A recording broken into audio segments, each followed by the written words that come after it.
നമ്മൾ ടീച്ചേഴ്സിന് ഏറ്റവും അത്യാവശ്യമുള്ളൊരു കാര്യം, നമ്മൾ മിക്കപ്പോഴും അല്ലെങ്കിൽ ഒരു ഡെയിലി ബേസിസിൽ ഈ സെൻറ്റൻസ് പറയാറുണ്ട്.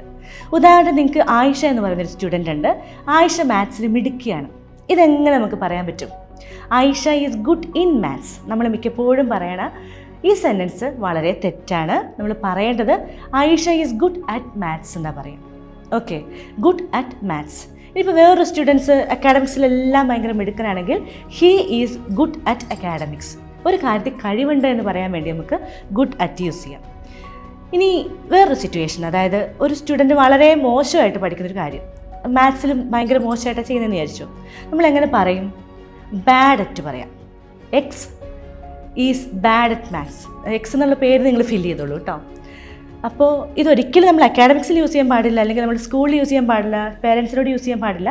എങ്കിലും ഓർത്തിരിക്കാൻ വേണ്ടി മാത്രം പറഞ്ഞതാണ്. മിടുക്കുണ്ട് എന്ന് പറയാൻ വേണ്ടി ഗുഡ് അറ്റും, മോശമാണ് എന്ന് പറയാൻ വേണ്ടി ബാഡ് അറ്റും. Thank you.